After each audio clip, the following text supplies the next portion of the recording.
I think at the time he was concerned that it was just going to be too big, and also coming off of Jersey Girl, he was pretty specific about wanting to do something small next.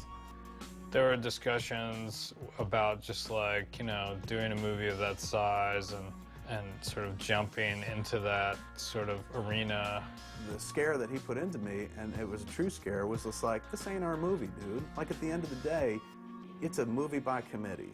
And like, no matter what you do, like, you're gonna have to answer to fucking people over you because the budget is 50 to 70 million bucks. You know, any personal flourish you want to put in there, if they feel like it's gonna fuck with the marketability of the movie or fuck with an audience's ability to appreciate it, is gonna go away. And I don't know if I could tell a story like that, at least a story that I would like to tell and have it still be mine, maintain a sense of authorship.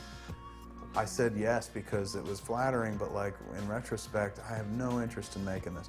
That was also bolstered by the fact that Mosier had no interest in producing it. This is going to be about us listening to a bunch of people as opposed to the opposite, which is a bunch of people listening to what we want to do. And without Mosier on board, it made it even less appetizing to me. After this much time together, I think it would be pretty hard for Kevin to jump onto a movie with a completely brand new producer. And so I called up Harvey and I was like, you know what, dude, I'm just gonna write Greenhorn, I don't want to direct it. Sam Raimi or Chris Nolan coming on to do Spider-Man or Batman were guys who really knew how to embrace the genre for what it was, and I thought Kevin would also, and I think that the size of it scared him. Still, at the end of it, I had no interest in directing it. But what I really wanted to write was Clerks 2. Like, I had it in my head. So post Jersey Girl, I knew I wanted to do Clerks 2. And I was thinking about making, you know, like a $500,000 version of it. You know, real cheap, guerrilla style, kind of like the first one.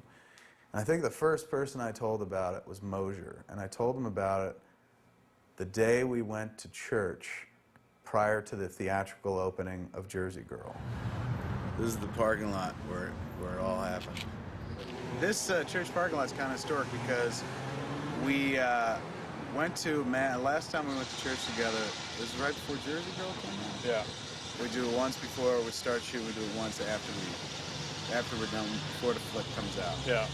So me and Mose go to Mass one day before Jersey Girl hits theaters, which, I'll tell you something, didn't help, Lord. So anyway, when we're coming out, is when I believe that I first mentioned, hey man, would you want to do a sequel to Clerks? Mosier kind of sparked to it a little bit. It was a total reaction. You know, what we were talking about was doing something that was a complete, you know, 180 from what we'd done before. Like the idea of making something small, where he wasn't going to be dealing with studio politics. I was kind of looking to do something different. Like, I would rather do so, and it kind of sounded like fun. This conversation's important because at this point, Mosier was kind of like done. Jersey Girl was a swan song, and Mosier was like, I just don't want to make movies anymore. I want to go out and walk the earth, and I want to travel and shit like that. You know, he just kind of burned out. So I left when Jersey Girl was wrapping out.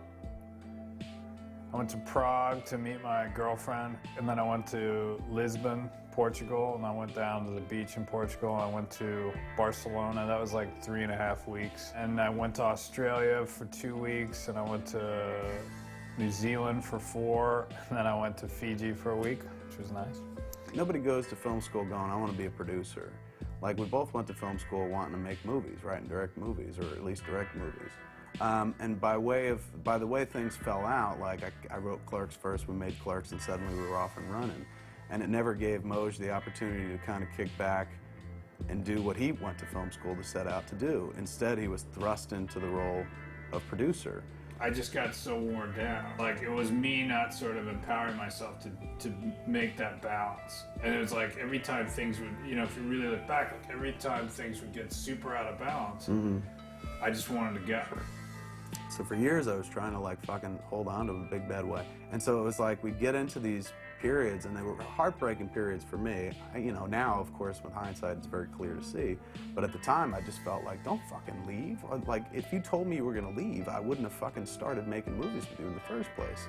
Like, to me, in order to make a movie, certain key ingredients have to be there. I gotta write it, and Moj has to be there. And then that's pretty much the two ingredients. But the main two, you know, as you'll see from flick to flick, the things that have never changed is I write them, and Moj is always there as the producer. The idea of making Clerks 2, where he's like, well, I know Brian and Jeff, those dudes aren't difficult, and you and Muse aren't difficult, like, that's appealing to me. So we started talking about doing that. The relationship with Kevin and Jeff and all that stuff wasn't so simple as to just assume that it would all come together.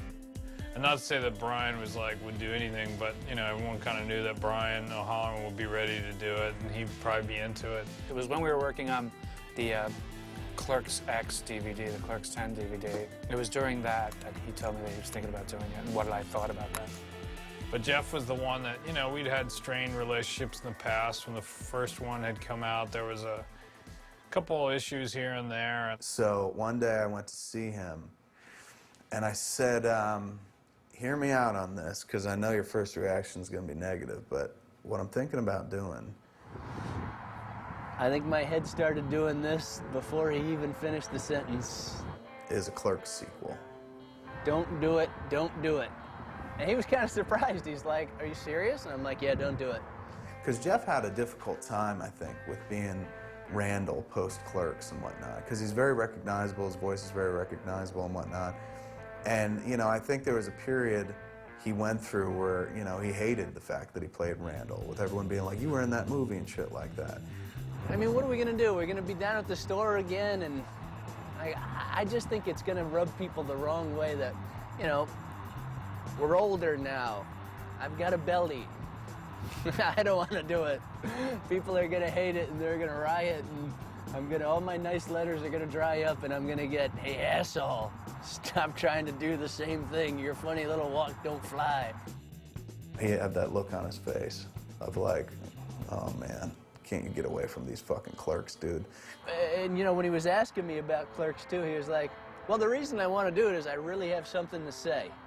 And I really feel like I have a story to tell with this movie. I think the last time I heard him saying that was Jersey Girl. For me, this movie wasn't about money. It was about telling the story. It was about making this film. It was about going back to a certain place in my life and kind of taking another look, you know, at something, at the person I was then, the person I am now, via these characters. And it's about being 30 and still not finding your way. A subject I could relate to. A little. And I said, well, you know what, let me just write the script and then we'll discuss it then. But I just need to, before I start writing, there's no point in me starting to write, I said, if you aren't interested at all.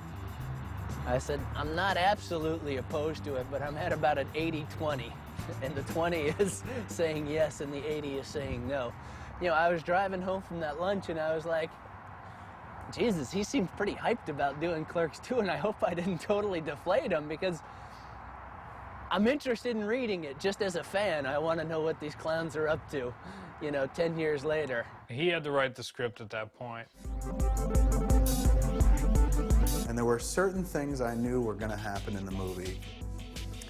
It was going to open with the store being on fire.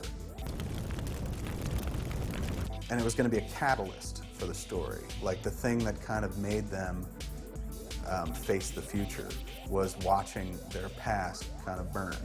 I wanted the Talking Heads song Nothing But Flowers to open the movie. I knew there was going to be a big dance sequence, and I knew the last shot would pull back from them and go from color to black and white. And I knew at the end of the movie they would own the quick stop. Like, they would be back in the store. The journey would take them from the store to the store. I basically knew the beginning and the end. I just needed to fill in everything in between. And originally it was going to be a movie at the Boardwalk in Seaside Heights, New Jersey, which is like you know, like carnivals. Mosier and I talked about it. He's like, look, Seaside Heights is a very big place, sprawling place. Getting everyone on board, because each booth is independently operated, is going to have to be difficult. Maybe you should shrink it down. I said a side kind of thing I had on the movie, a side location, like a backup, would be the dudes working at a Movies. And he was just like, what, the fast food joint? I said, yeah. And he's going, that's kind of interesting.